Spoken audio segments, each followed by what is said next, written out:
En la salud, en la enfermedad, Dios es bueno. En la riqueza, en la pobreza, Dios es bueno. En la abundancia, en la escasez, Dios es bueno. Cuando estamos solos y acompañados, Dios sigue siendo bueno. Amén. Haya mucho, haya poco, Dios es bueno. Gloria a Jesús. ¿Usted quiere ir conmigo al libro de Hebreos, capítulo 7? Ubíquese en el libro de Hebreos, capítulo 7. Vamos a leer del versículo 1 al 8. Gloria a Dios.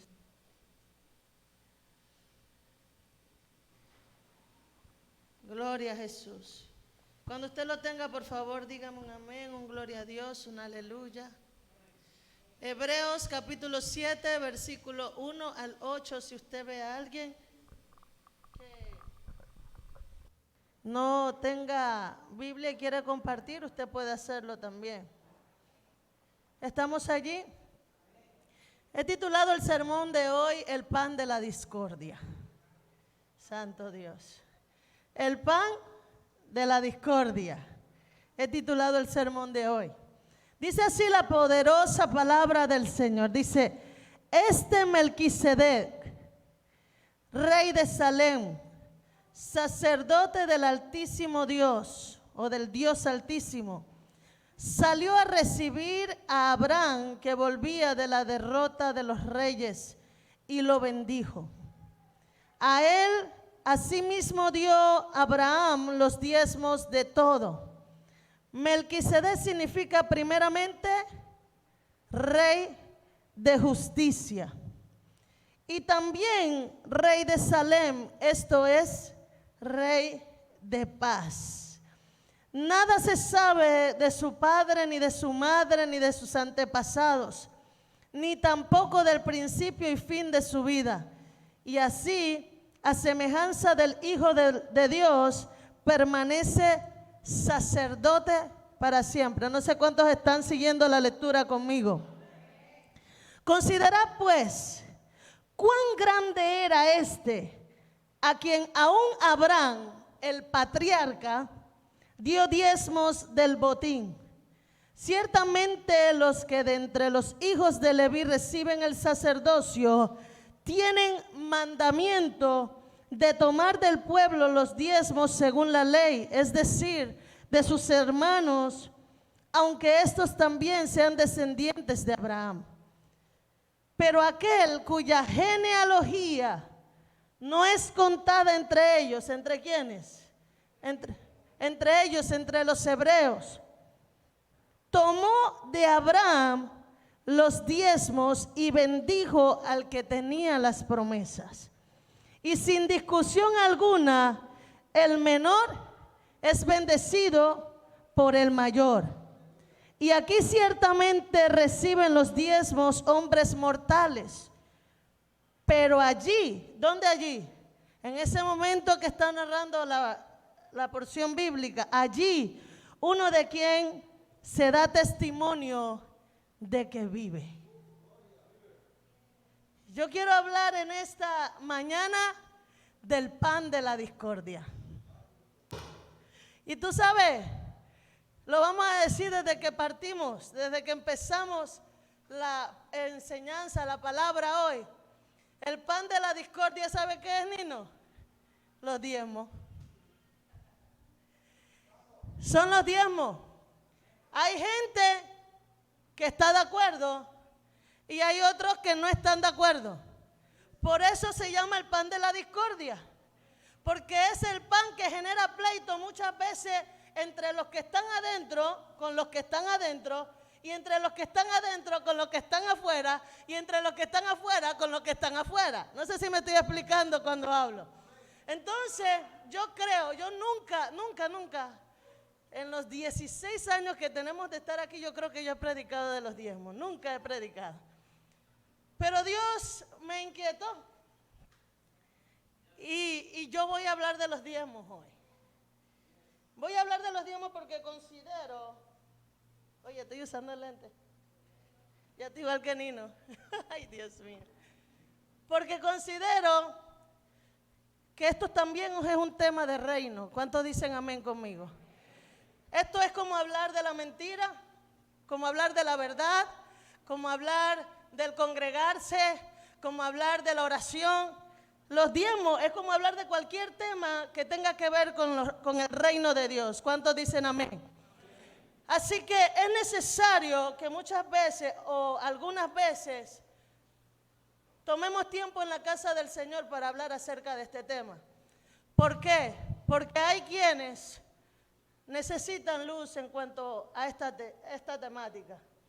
Porque hay quienes muchas veces por ignorancia o por desconocimiento nos estamos privando de la bendición de ser partícipe de este gran momento, de este gran acto para todos los hijos de Dios. Y si ustedes notan, estoy tomando una porción bíblica del Nuevo Testamento.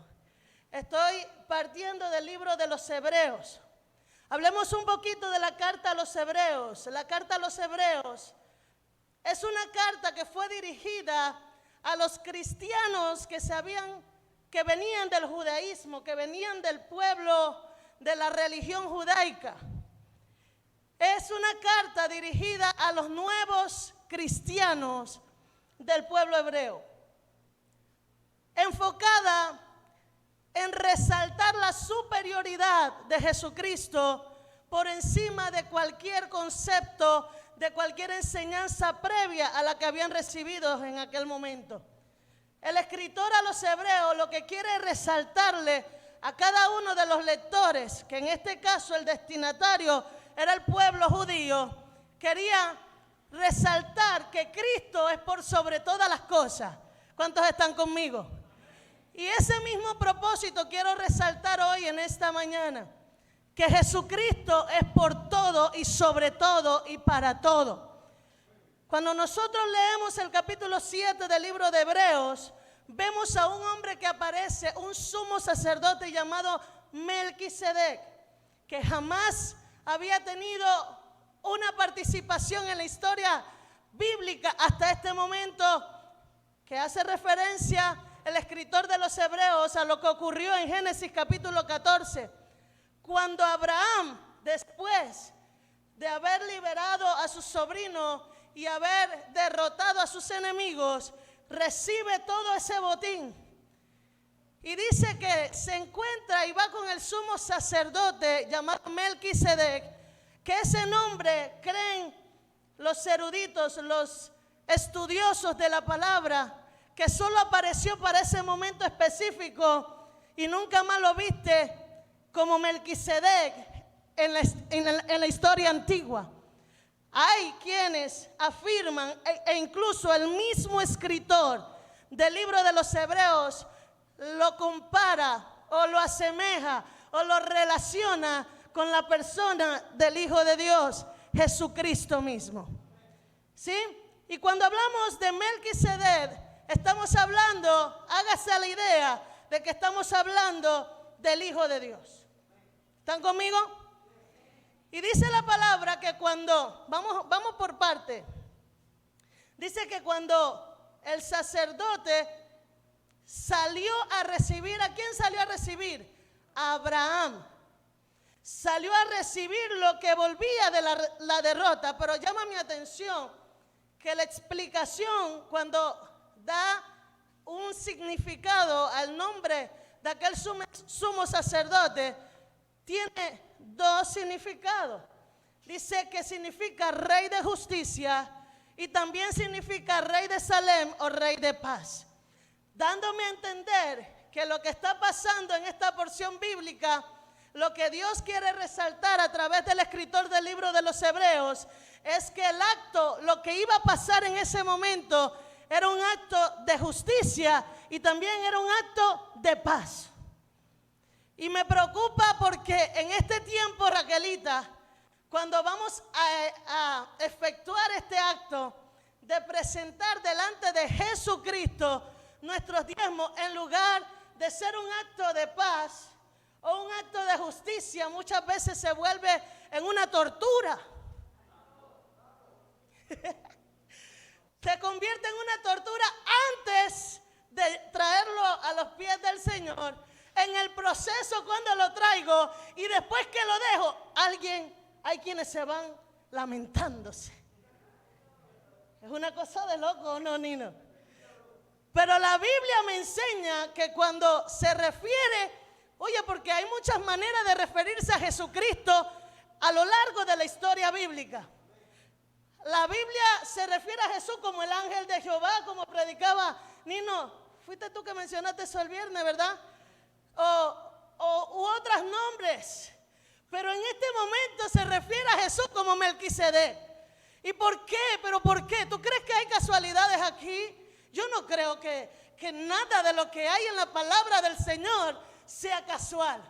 Porque justo cuando se trata de recibir los diezmos, se refiere a Jesús con el nombre de Melquisedec, como Rey de Justicia y Rey de Paz. Porque esto no tiene nada que ver con un tema de tortura. Es un acto de justicia. ¿Cuántos dicen amén? Y es un acto que debe producir paz, tanto en el que lo da como en el que lo recibe. Pero si nuestra actitud es una actitud de sufrimiento, en el proceso, quiero decirle que el que está recibiendo tampoco lo recibe con agrado, porque debe ser un acto de justicia. Pero ¿cómo uno hace justicia cuando uno tiene la revelación que tuvo Abraham? ¿Cuántos están conmigo aquí? La Biblia dice que nada se sabía de ese hombre.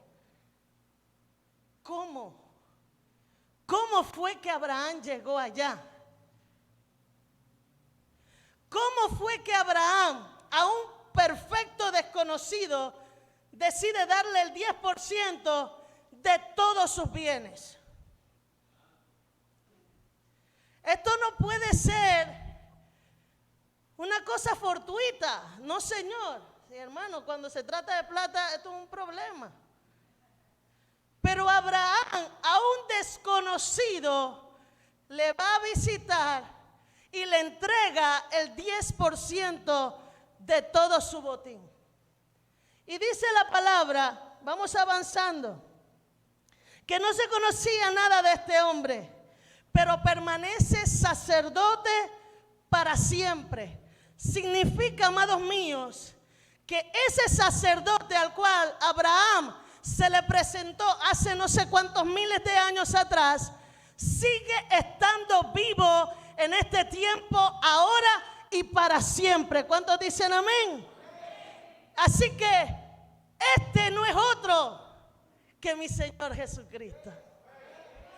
Este no es otro que mi Señor Jesucristo. Aleluya. Este no es otro que mi Salvador. Aleluya. Jesucristo, Hijo de Dios. Y es tan maravilloso porque hay algunos mitos que tienen que caer hoy.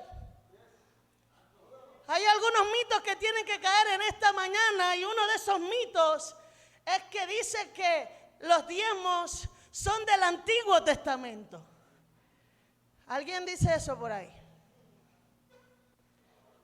Pero según lo que yo estoy leyendo, porque hay quienes dicen que los diezmos son de la ley, pastora, y la ley pasó. Yo estoy en la gracia. ¿Cuántos están conmigo? La ley, ese tiempo de dar el 10% ya pasó. Eso era en el tiempo de la ley. Ahora estamos en el periodo donde todo es mío. ¿Tuyo o de él? Pero cuando esta gente hace esas declaraciones, no ha leído que antes de la ley estuvo Abraham. ¿Sabía usted eso? Cuando usted lee esto, no lo lee en Éxodo, no lo lee en Levítico, no lo lee en Deuteronomio en primera instancia. ¿Usted dónde lo lee por primera vez la palabra diezmo? En el libro de Génesis. Con la persona de Abraham. Pero ¿quién les? Es que yo me pregunto, ¿quién le enseñó, Eugenio, a Abraham que él tenía que dar el diezmo? si todavía no estaba el decálogo, no estaban las tablas, no estaba ninguna de estas cosas. Lo único que existía en aquel momento era esa palabra que recibió Abraham, que le dijo: Abraham, sal de tu tierra y de tu parentela a la tierra que yo te mostraré. Es decir, que la única relación que tenía Abraham con Dios era la que él mismo había entablado, pero la Biblia no me expresa si hubo alguien que le enseñó a Abraham sobre el diezmo. Así que yo quiero en esta hora que usted se libere de ese concepto de que el diezmo es un acto de la ley. Porque antes de que existiese la ley, ya había un hombre llamado Abraham que estaba diezmándole a Dios. Lo segundo que quiero mencionar, una consideración más, es que dice la Biblia que Abraham le dio el 10% de todo su botín a Melquisedec, y que ese diezmo fue recibido por Melquisedec. En otras palabras, mira lo que dice aquí, dice: ciertamente, asimismo, versículo 2, a él asimismo dio Abraham los diezmos de todo. Nada se sabe de él, pero Melquisedec recibió los diezmos. Y más adelante usted ve que él dice que recibió los diezmos, versículo 6, y él bendijo al que tenía la promesa. Melquisedec recibió los diezmos de Abraham, pero después, ¿qué recibió Abraham por dar los diezmos? La bendición de Melquisedec. Pero quiero que veamos el versículo 4 cuando dice: considerad pues cuán grande era este, a quien aún Abraham, el patriarca. Yo quiero que usted sepa que ahí no dice el patriarca por gusto. Estamos hablando de que es una carta a los hebreos, Nino. Y ustedes saben quién era Abraham para los hebreos. Era el papá. Era el top. Era el hombre de la cuestión.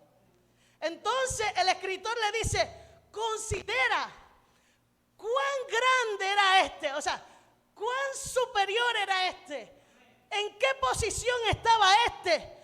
Que el patriarca mismo, Abraham, el padre de la fe, el padre de Isaac, el padre de Jacob, el padre de los hebreos, este Abraham se atrevió a ponerse al servicio de este que era llamado Melquisedec. O sea que esto es algo impresionante. Tal vez usted no lo comprende tan claramente como lo comprenderían los hebreos, porque los hebreos tenían acá a Abraham. Ese era, si se podría decir, era su Diosito aquí en la tierra. ¿Cuántos me están siguiendo? Y el escritor le dice: considera pues. Me gusta, yo quería como ponerlo en grande. Considera cuán grande es este, que el mismo patriarca Edwin dio diezmos del botín. Otra consideración que quiero hacer: el dar un diezmo, mano, no tiene nada que ver con dinero, no tiene nada que ver con cantidades, no tiene ni siquiera que ver con mandamientos. Tiene que ver con el entendimiento de quién es el que está delante de ti. Porque a Abraham no le habían dicho: Abraham, tú tienes que dar diezmo. A Abraham nadie le había dicho: este es el mandamiento, esta es la ley, esto es lo que tienes que hacer. Simplemente Abraham vio a Melquisedec, vio al hombre que era el sumo sacerdote, y por revelación entendió: este es superior a mí. Este es superior a mí. Él me ha permitido ganar la batalla que yo acabo de librar. Me ha permitido regresar a este punto, a esta tierra, con todo este botín. Es por ese que está ahí que yo tengo todo lo que tengo, necesito honrarle. Necesito honrarle. Hey, a mí me impacta porque dice el escritor, yo necesito que tú te detengas un momentito a pensar cuán grande era este. La pregunta que te hago a ti es, ¿cuán grande es Dios para ti? Esa es la pregunta que la iglesia tiene que hacerse. Porque tú no le das a nadie una cantidad como el 10%. Eso no era el 10% de $10. Eso no era un dolita. Eso no era ni 100 dolitas. Eso era un botín de. Eso era un botín. Hermano, estamos hablando de que el hombre había derrotado a un reino. Y se había venido con todo. Y no porque él era pobre, ni no. Porque él tenía plata. Así que a nosotros nos cuesta dar $1. A nosotros nos cuesta dar $10, $50, hasta 10 centavos. ¿Qué lío para que den de $1, un dime? Oye, tenía rato que no decía dime. Un dime.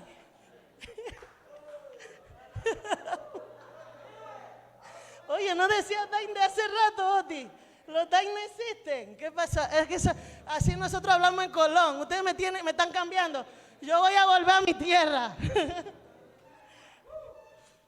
Pero dice que el hombre, nadie le había dicho, pero es que él había visto cuán grande era este. Y yo creo que es lo que nos está faltando a nosotros identificar. Y para saber cuán grande era este, no necesito conocer toda la Biblia. Porque yo me pregunto, ¿había Biblia en ese tiempo? No había Biblia. Ni siquiera ley y profeta, no había nada, porque Abraham estaba antes, Nino. Antes de toda esta historia. Lo único que había era revelación. ¿Cuántos me están siguiendo? Y hay muchos que están muy aferrados. Y Dios me guarde de malinterpretar ustedes lo que voy a decir. Pero a veces estamos tan aferrados a este libro que es palabra de Dios. Y que lo abrazo como mi manual de vida, como mi razón. Pero necesitamos más revelación. Porque si tenemos más revelación de Dios, dejaríamos de estar batallando con algunas cosas. Que dice aquí, porque esto lo interpretó así, esto lo interpretó así, y cada uno le da su propia interpretación. Pero si tú tienes revelación de Dios como tenía Abraham, tú no necesitas que nadie te lo escriba. Tú no necesitas que nadie te lo diga. Tú no necesitas que te pongan una pistola en la cabeza ni que te amenacen con una correa. Porque tú sabes cuán grande es este.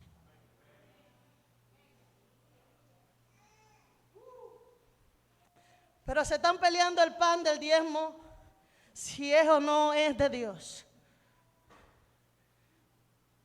Y no te das cuenta que esto es mayor. Es revelación. Rey de justicia. Es que esto es lo que me mata de este versículo. Rey de justicia, rey de paz. ¿Sabe lo que hizo Abraham en ese momento? Fue un acto de justicia. Porque él podía haber perdido, pero ganó todo. ¿Y sabe por qué ganó todo y liberó a su sobrino Lot? Porque el rey de justicia se manifestó en aquella batalla. Y por eso él se presentó después de la batalla delante del rey a hacer justicia con él. Y no en tortura. Tranquilo y feliz.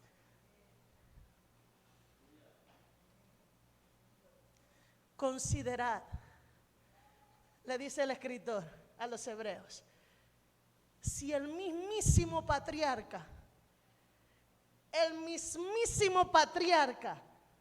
le dio diezmo a este, ¿quién eres tú para cuestionar? ¿Quién eres tú para decidir si lo hago o no lo hago? Porque para los hebreos Abraham era Abraham, pero también para nosotros. Fue el hombre que creyó cuando no existía nada. Una sola palabra bastó para que Abraham saliera de su casa. Y es que en Abraham nosotros también somos benditos. Y es que en Abraham, por la acción y la fe de Abraham, es que, ¿por qué usted cree que es considerado el padre de la fe? ¿Solamente porque llevó a su hijo allá? No, hermano. Abraham hizo cualquier cantidad de actos de fe. El entregar a su hijo, el llevarlo a ese monte para sacrificarlo, fue uno de ellos. Pero hizo muchas cosas para que se le considerara a él el padre de la fe. ¿Por qué se le llama así? Porque no había nada de lo que Abraham podía agarrarse para decidir, voy a hacer esto. Solo le bastó con lo que Dios le dijera. Por eso yo creo que la iglesia necesita más revelación. Por eso yo soy de las que creo que la iglesia necesita acercarse más a Dios. Lee la Biblia, gloria a Dios. Lee la Biblia, gloria a Dios. Ella es la palabra del Señor. Pero acércate en oración a Papá Dios. Habla con Él. Y si tú te acercas a Él, te lo aseguro, no habrá una cosa más deseosa en tu corazón. No habrá un anhelo más grande que no sea agradarle en todas las áreas de tu vida. Tú puedes sentarte aquí a escuchar palabra, pero necesitas revelación. Y Abraham, dice la Biblia, nadie le dijo, solo lo miró y supo que él era mayor.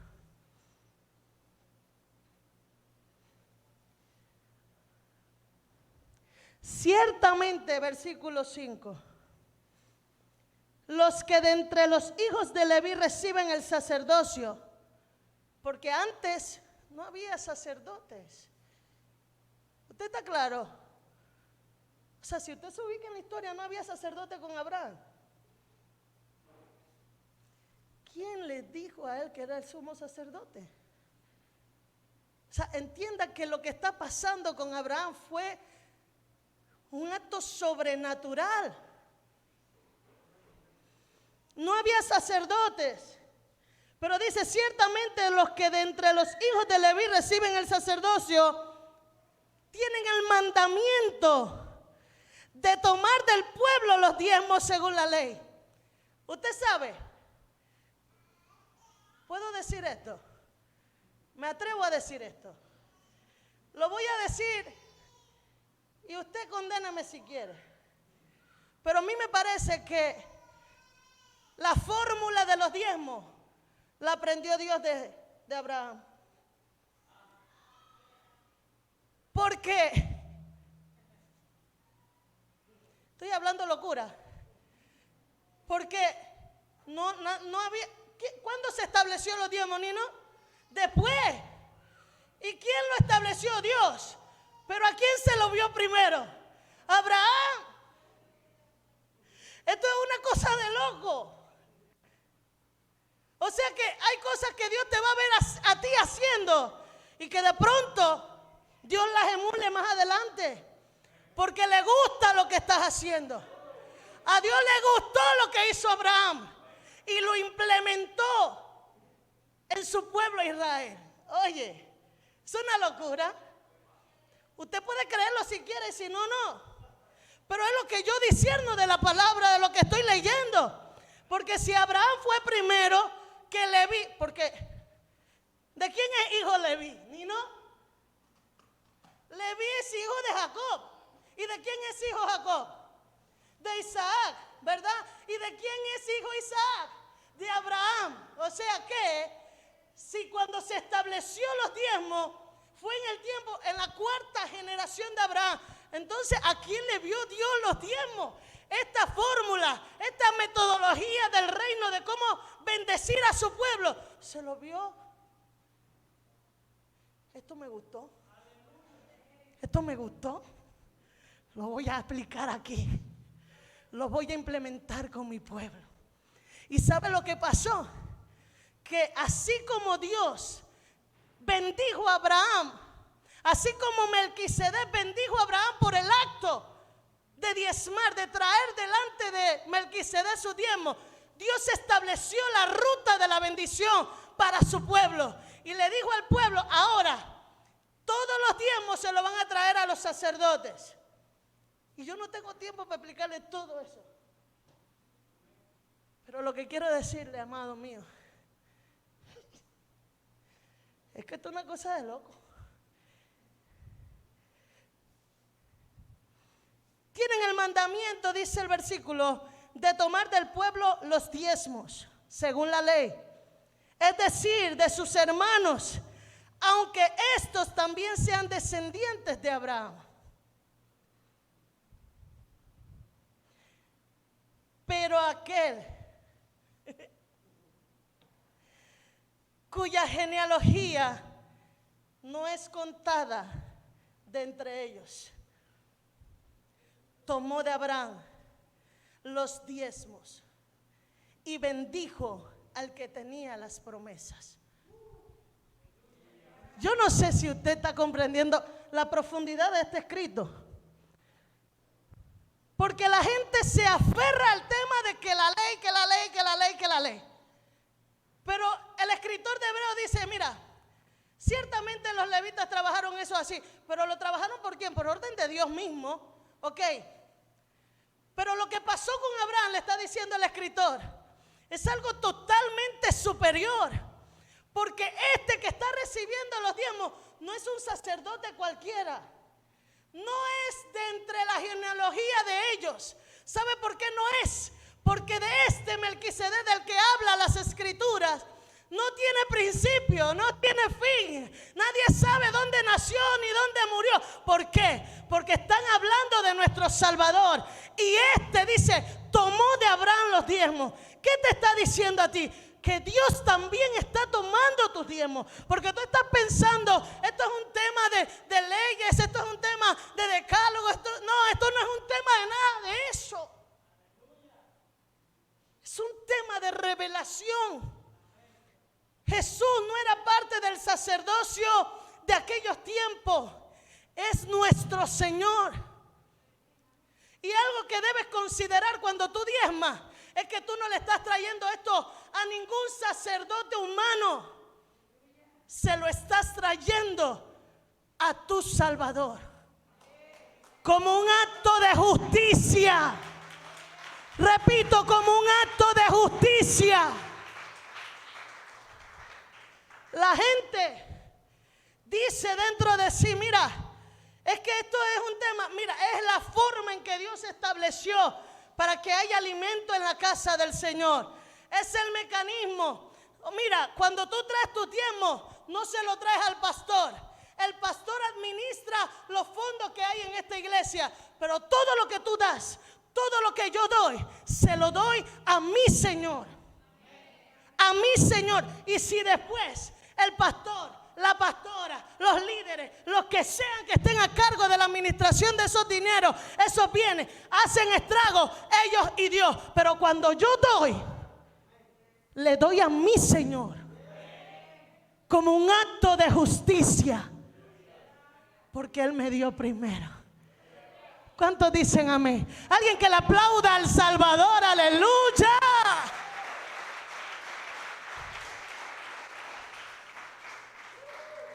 Está diciendo el escritor, ciertamente los levitas tienen que recibir, pero este lo recibió. Este es el sumo sacerdote a quien tú y yo tenemos que darle nuestros diezmos. Deja de estar inventando cosas. No, que el pastor se roba la plata. No, que la pastora se roba la plata. No, ni que ni me agradecen. Es que nadie tiene que agradecerte. ¿Por qué tengo que darte las gracias, William, si tú no me estás dando eso a mí? ¿A quién se lo das? Imagínense que yo pidiera una carta de agradecimiento cada vez que yo mando mi diezmo a la oficina. Nadie tiene que darte las gracias. ¿Por qué? Porque tú diezmas como un acto de ¿qué? De justicia.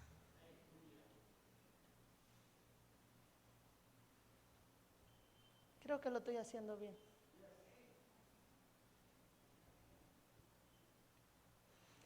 Tomó de Abraham los diezmos y dice, bendijo al que tenía las promesas. Tú puedes tener toda la promesa, pero tú necesitas la bendición del Salvador. Ninguna de esas promesas se hubiesen activado, Roxy, sin la bendición de Dios. ¿Usted me está siguiendo? Él recibe, toma los diezmos de Abraham y dice que bendice al que tenía las promesas. Oye, pero es que este escritor era una cosa seria. Pero él no está hablando por gusto, es que ellos sabían que Abraham era el hombre al que Dios le había dicho, en ti serán benditas todas las naciones. ¿Puedes contar las estrellas? Así será tu descendencia. ¿Puedes contar la arena? Así será tu descendencia. Ellos sabían que Abraham era el hombre que tenía las promesas. Pero, diga conmigo, pero, tú puedes tener las promesas, pero necesitas la bendición de Dios. ¿Y cómo viene la bendición? Cuando tú reconoces quién está delante de ti. Cuando honras al que es superior a ti. Mira, ¿no me crees? Versículo 7. Mira lo que dice. Y sin discusión alguna. Me gusta, William, me gusta. Sin discusión alguna. Porque algunos dicen, ay, Dios santo. ¿Y por qué yo tengo que darle mi diezmo a ellos? ¿Y por qué si yo soy el que trabajo 8 horas al día, 40 horas a la semana? ¿Ah? ¿Por qué es que yo tengo que vaya a trabajar? Dicen algunos. Dios reprenda al diablo. ¿Por qué digo Dios reprenda al diablo? Porque son conceptos que Satanás pone en nuestra mente enredándonos. ¿Por qué digo enredándonos? Porque esto no, mira, te voy a decir, ¿tú tienes mano? Yo también. ¿Sí o no? Tú tienes pie, gracias a Dios también tengo. ¿Tienes cerebro? Yo también. ¿Estamos claros?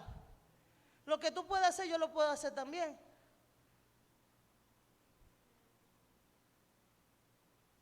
Y puede ser que hasta mejor que tú.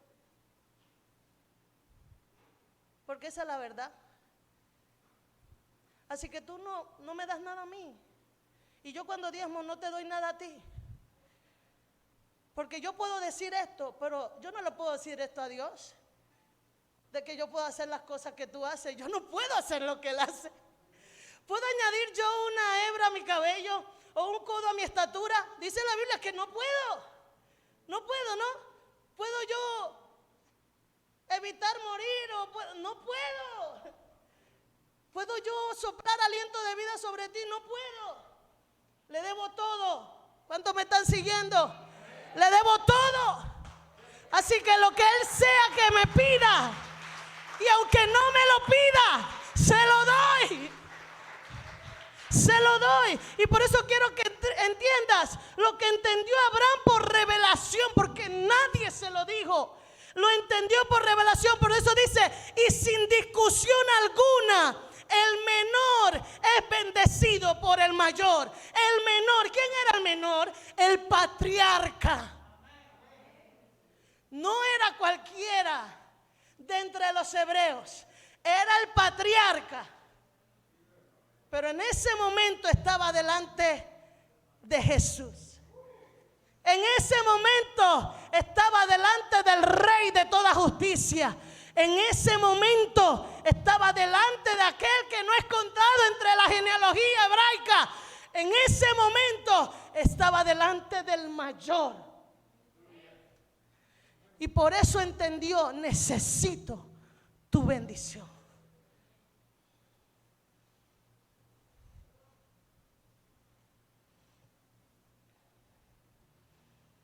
Aquí ciertamente reciben los diezmos hombres mortales, pero allí uno de quien se da testimonio de que vive.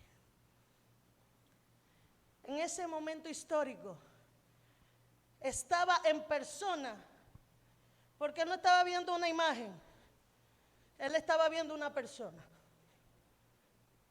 Porque Jesús tomó forma de hombre en ese momento. Y fue el mismo Jesús que recibió los diezmos de Abraham. En esta época, hoy, diga conmigo hoy, lamentablemente digo yo, por un lado, no tenemos el cuerpo de Cristo aquí que usted pueda verlo. Y digo por un lado, porque si no fuese por la ausencia de Cristo, nosotros no tuviésemos el Espíritu Santo.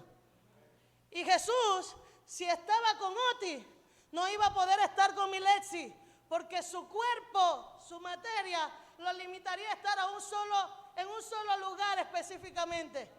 Pero cuando Él decide irse, no decide irse porque Él no quería estar entre nosotros, decide irse porque quería estar con todos. ¿Cuántos me están siguiendo? No quería estar con Oti solamente o con Milexi solamente, quería estar con todos. Y por eso envía a otro igual que Él, dice la Biblia, a otro consolador, a otro de la misma esencia, a otro igualito, con el mismo poder, con la misma capacidad, llamado Espíritu Santo. No está con nosotros que podamos verlo, pero está aquí. ¿Usted lo cree? Está aquí. Y de la misma manera como le recibió Abraham sus diezmos, cuando usted trae sus diezmos, Él también se los recibe a usted. Usted ve la cara de la pastora, usted ve la cara del apóstol, usted ve la cara de cualquiera de los líderes que está ministrando la ofrenda y los diezmos en ese momento. Pero olvídese de esa cara. Sepa que aquí está Jesús. De la misma manera como estuvo delante de Abraham aquel día, recibiendo lo que traes para él y listo para bendecirte como bendijo a Abraham. Pero necesitas que entender cuán grande es este. Cuán grande es este. Porque cuando entiendas cuán grande es este, no tendrás problemas con darle a Dios lo que es de Dios. Dale un aplauso al Todopoderoso. Dale un aplauso al Todopoderoso. Dale un aplauso al Todopoderoso. Yo quiero orar en esta hora. Quiero orar porque ya no tengo más nada que decir. Quiero orar por todos aquellos que han tenido revelación de a quién le dan. Y también quiero orar por aquellos que hoy Dios les ha hablado y que quieren pedir perdón delante de Dios y decirle: Señor, todo te lo debo.